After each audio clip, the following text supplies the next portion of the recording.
Привет, друзья, с вами я, Михаил Сергелей, и новый выпуск Нокта Лайв. Как обычно, по пятницам в это время мы комментируем наиболее важные события уходящей недели. В четверг стало известно, что два сотрудника исполнительного комитета Гагаузии были включены в санкционный список Европейского Союза. Речь идет о члене исполкома и втором заместителе председателя исполкома Викторе Петрове. Вторым человеком, включенным в санкционный список ЕС на этой неделе, оказалась некая Мария Албот, которая является советником Башкана Гагаузии по внешним связям. За что же их включили в санкционный список Европейского Союза? Как говорится в сообщении Европейского Союза, цитирую, Виктор Петров, заместитель Башкана Гагаузии и лидер Народного союза Гагаузии, он же Гагаус Халк Бирлии, явно пророссийского общественного движения, объединившего с партией Возрождения.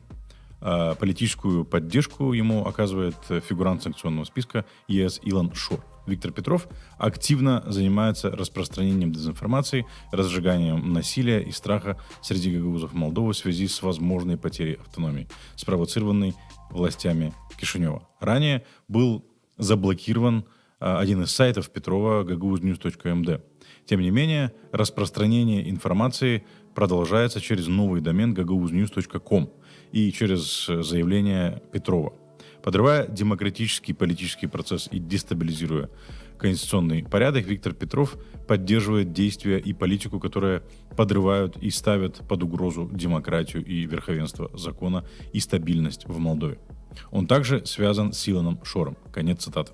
Что касается Марии Албот, в сообщении ЕС говорится, что она давнее доверенное лицо Илона Шора. Она занимает ведущую роль в фонде имени Мирона Шора, одного из фондов Илона Шора, и вовлечена в дело о банковском мошенничестве. А ранее занимала должности в других компаниях и фондах, принадлежащих Шору или связанных с ним. Теперь давайте сосредоточим наше внимание на Викторе Петрове, третьем по должности человека в исполкоме Гагаузии, который также можно назвать правительством гагаузской автономии. Виктор Петров появился в гагаузской политике внезапно и относительно недавно. Петров пришел в политику из сферы туризма. Много лет до появления в политике Виктор Петров был и, судя по всему, остается до сих пор представителем российской туристической компании «Тест-тур» в Молдове. Много лет Петров продавал туристические билеты, устраивал туры, перевозил людей, а может не только людей, и может не только в туристических целях. Его появление в политике случилось в разгар пандемии под видом мецената и благотворителя. Когда из-за пандемии были закрыты границы и отменены очень многие рейсы, Виктор Петров и еще несколько человек объявили о создании благотворительной организации «Народный антикризисный штаб», или сокращенно «НАШ». Виктор Петров и его штаб тогда объявили о том, что они организуют рейсы в Молдову, которыми могут воспользоваться молдавские граждане, застрявшие в разных городах из-за пандемии. Как оказалось, впоследствии это был старт Виктора Петрова как политика. Судя по всему, Виктор Петров решил войти в политику с тем, в чем разбирается, с перевозкой людей. После этого последовали различные так называемые благотворительные акции в его исполнении, такие как раздача продуктов, пакетов продуктовых, социальный транспорт, проекты, которые стоят много денег, происхождение которых Виктор Петров до сих пор не может объяснить и обосновать. К слову сказать, липовая благотворительность стала главным коньком различных проходимцев молдавской политики. Плохотнюк, Шор, Петров. Люди, которые не могут предложить обществу нормальную модель развития, начинают заниматься благотворительной деятельностью, а по сути подкупом избирателей из числа самых уязвимых слоев населения. Все потуги Виктора Петрова с благотворительностью привели его в Народное собрание, и то не сразу. Избиратели округа номер 2 города Камрад не особо хотели выходить на избирательные участки в 2021 году и голосовать за Виктора Петрова, в связи с чем явка не состоялась. Но благодаря тому, что перед выборами в Народное собрание из избирательного кодекса убрали порог явки для повторного голосования, Виктор Петров смог стать депутатом. Еще до того, как избраться в Народное собрание, со скрипом Виктор Петров замахнулся на национальную политику и стал главным лицом платформы «Народный союз», в которую пытались объединить все пророссийские силы в Молдове перед парламентскими выборами 2021 года. Туда пытались затащить даже Воронина с Додоном, но те смогли увернуться. Организовывать этот союз приехал никто иной, как Владимир Кулебаба, киллер из группировки крестного отца бандитского Петербурга Кости Могилы. Он также известен тем, что фигурирует в уголовном деле в Российской Федерации о 15 заказных убийствах. Сейчас Кулебаба находится в России под арестом по обвинению в убийствах, совершенных в 90-х годах. Эксперты из сообщества Watchdog обнаружили связи Кулебабы с криминальным авторитетом из Молдовы Григорием Карамалаком, скрывающимся в России от молдавского правосудия за преступления, совершенные в Молдове в 90-х годах. Таким образом, вырисовывается связь Петрова с Карамалаком. Вот с таким бэкграундом и связями, которые вскрылись очень быстро, Петров попал в Народное собрание и включился в борьбу за пост спикера Народного собрания. После 15 неудачных попыток голосования за должность спикера Виктор Петров проиграл Дмитрию Константинову. В качестве утешительного приза Петрова включили в так называемую газовую комиссию, где он сразу объявил себя председателем. Эта комиссия, как вы помните, должна была поехать в Москву и договориться о поставках дешевого газа для Гагаузии. Как мы видим, дешевый газ от «Газпрома» Гагаузия не получила. Информационные ресурсы Виктора Петрова с начала полномасштабной войны России против Украины стали распространять жесткую антиукраинскую повестку с призывами к ненависти в отношении украинских беженцев. По этой причине один из его сайтов gagauznews.md был заблокирован по рекомендации СИБа. В 2022 году, когда парламент принял решение о запрете георгиевской ленточки как символа российской агрессии против Украины, Виктор Петров запустил в Гагаузию кампанию по бойкоту решения парламента и призвал всех в Гагаузии выйти 9 мая с георгиевской ленточкой на улице, пообещав людям оплатить штрафы. Потом Виктор Петров баллотировался на пост башкана Гагаузии, где показал третий результат. Возглавляемая Виктором Петровым общественная организация «Народный союз Гагаузии» присоединилась к партии «Возрождение», еще одному клону партии ШОР наряду с партией «Шанс». По словам перебежчика от социалистов к ШОРу Александра Сухотольского, Виктор Петров представлял интересы партии «Возрождение» в Народном собрании. По нашим наблюдениям, Виктор Петров курировал деятельность партии «Возрождение» на территории Гагаузии на последних местных выборах.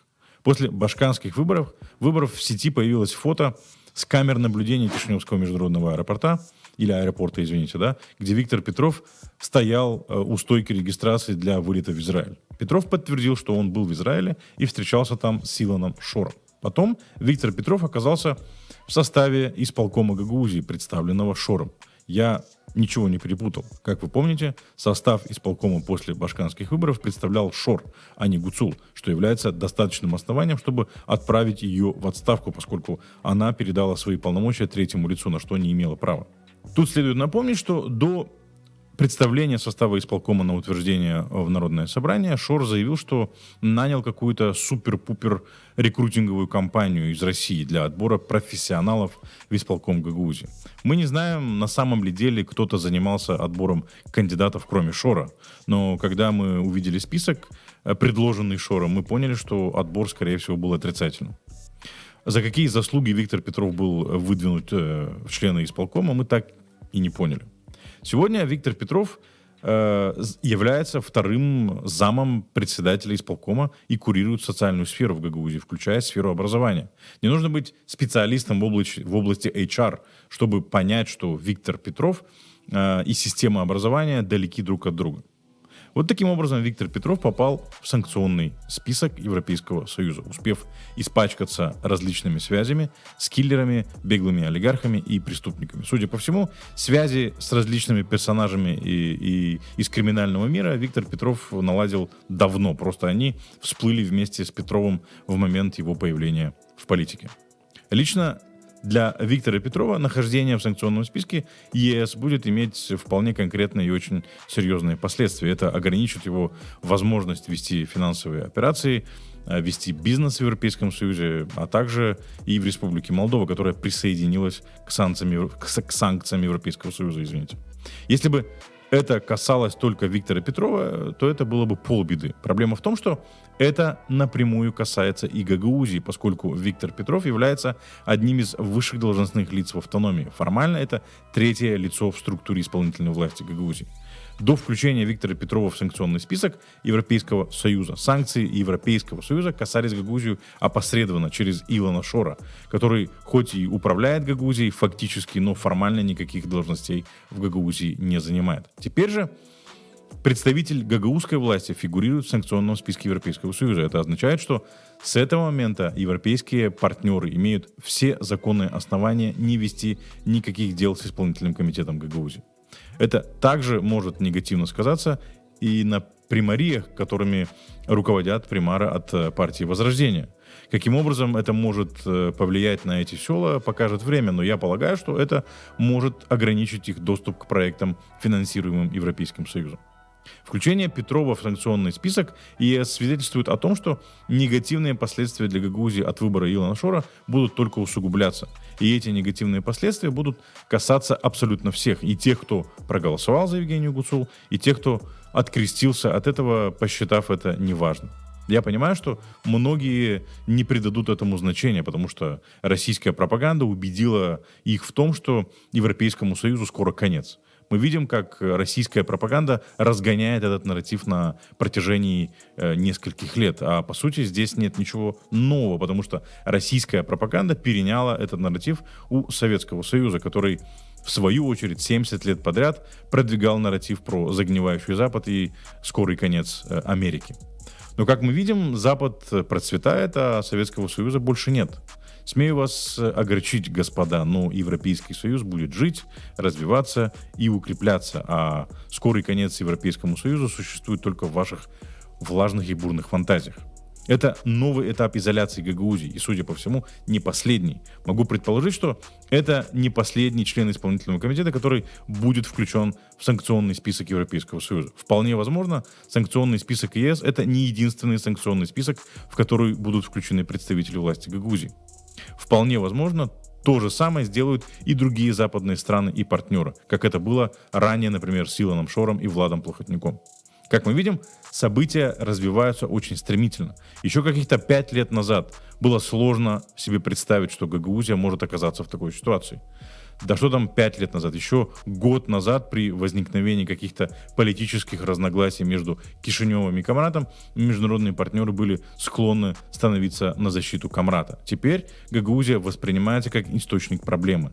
И к этой ситуации Гагаузия пришла сама, проголосовав за беглого преступника.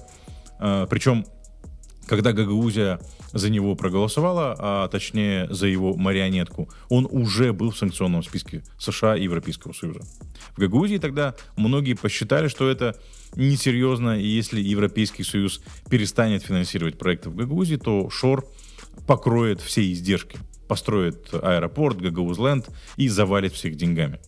Все либо забыли, либо предпочли не вспоминать тот факт, что Шор – мошенник, который только и умеет, что выкачивать деньги из государства в особо крупных размерах, а не вкладывать в государство. Так было с 3 банками, которые Шор обанкротил. Так случилось с компанией Air Moldova, крупнейшим авиаперевозчиком в истории страны, которая попала в руки Шора и за 3 года обанкротилась. Так было с международным аэропортом Кишинева, в который Шор обещал вложить десятки миллионов евро, но вместо этого покрасил фасад и 10 лет подряд выкачивал оттуда ресурсы. То же самое сейчас происходит с Гагаузией. Для того, чтобы понять, что может произойти с Гагаузией в результате правления Илона Шора и его группировкой, далеко ходить не надо. Посмотрите на то, что произошло с 3 банками. Банка Сочала, Банка де Экономии, Унибанк, а также с Air Moldova. Все просто. Эти структуры обанкротились. Но в этой всей истории взаимоотношений Шора с Гагаузией есть и моральный аспект, который очень важен. Все знали, что деньги, которыми пользуется Шор, ворованные, своровал он их у граждан Республики Молдова. Но это почему-то никого в Гагаузии не смутило. Все почему-то ждали, что Шор будет делиться с жителями Гагаузии, что свидетельствует о серьезном моральном кризисе в гагаузской автономии, прежде всего в гагаузской политике. Более того, выбрав Шора, Гагаузия демонстративно показала свое пренебрежение к интересам одного из главных стратегических партнеров Молдовы – Европейского Союза. В то же время Гагаузия продемонстрировала пренебрежение и к интересам самой Республики Молдова. Загвоздка в том, что в автономии мало кто понимает масштаб проблемы, в которой оказалась Гагаузия. Гагаузия оказалась в этом не только сама, но и создает проблемы для Республики Молдова, обеспечивая политическое убежище и ресурсы для ОПГ Шора. Политические элиты, которые должны были разъяснить людям, что приход Шора — это худшее, что может случиться с Гагаузией, и должны были бить тревогу еще на этапе, когда Шор заявил о своих намерениях или желании участвовать в башкирских выборах, они на самом деле вступили с ним в сговор и подключились к его действиям по подрыву демократии и европейского пути нашей страны в интересах путинского режима. Более того, после избрания марионетки Шора Евгении Гуцул было несколько развилок, когда Гагаузия могла избавиться от Шора. Но политические элиты Гагаузии, к сожалению, воспользовались этим для повышения ценника, а не для спасения Гагаузии. Не предпринимая никаких шагов для того, чтобы избавиться от Шора, Гагаузия и дальше себя загоняет в изоляцию, изолируясь от главного экономического и стратегического партнера Республики Молдова. Можно сколько угодно любить и ждать Россию, но Россия давно перестала быть серьезным экономическим партнером Республики Молдова, в том числе и для Гагаузии. Прежде всего, из-за нелояльной политики самой России по отношению к Молдове. Следуя своим желаниям быть ближе к России и отворачиваясь от Европейского Союза, Гагаузия обрекает себя на отсталость. Многие скажут: опять ты, Михаил, все сводишь к пагубному российскому влиянию. Но проблема в том, что Гагаузия попала в эту ловушку из-за безоговорочной любви к русскому миру. Спустя 30 лет с момента создания гагаузской автономии в гагаузской политике не осталось никакой другой опции, кроме пророссийской.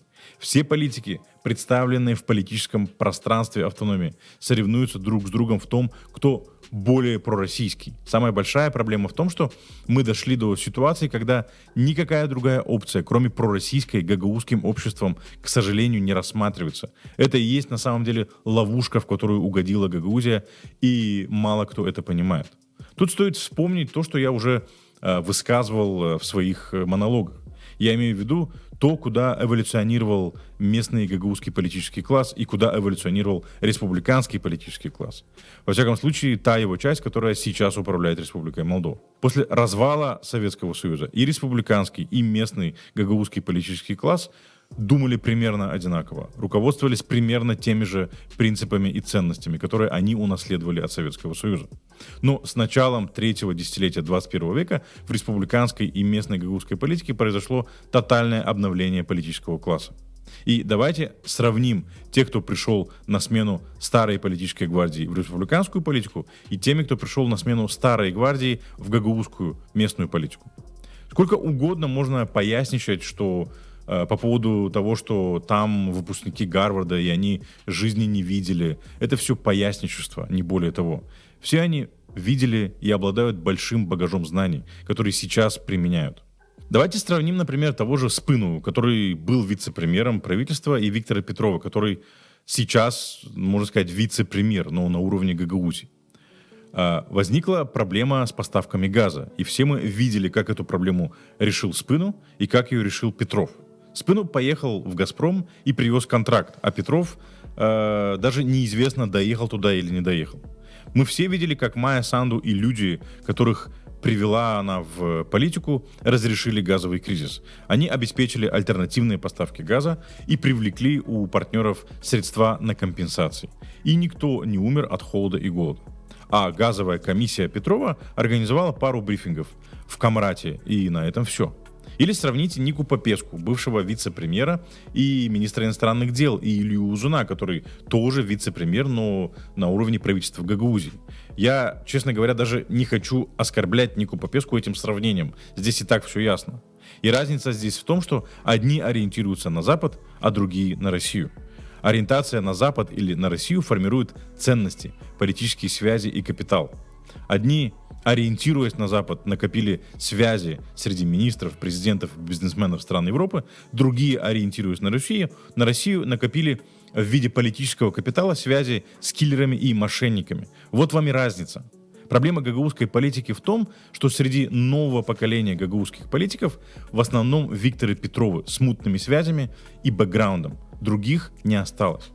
И Виктор Петров, представитель одной из башен Кремля, попал в исполком исключительно по воле и велению этой башни. Ориентируясь на Россию, Гагаузия проглатывает все, что ей скармливает Кремль. А Кремль скармливает только таких, как Петров, Шор, Узун и Влах, потому что других у Кремля нет. В итоге Гагаузия, которая воспринималась многими долгое время как история успеха не только в вопросах разрешения межэтнических конфликтов на постсоветском пространстве, но и как динамично развивающийся регион Республики Молдова, превратилась в вотчину для организованной преступной группы, покрываемой Россией. В руководстве региона находится человек из санкционного списка Европейского Союза. О каких инвестициях, о каком развитии и какой истории успеха может идти речь? Захотелось Гагаузленда? Вместо устойчивого развития распишитесь в получении.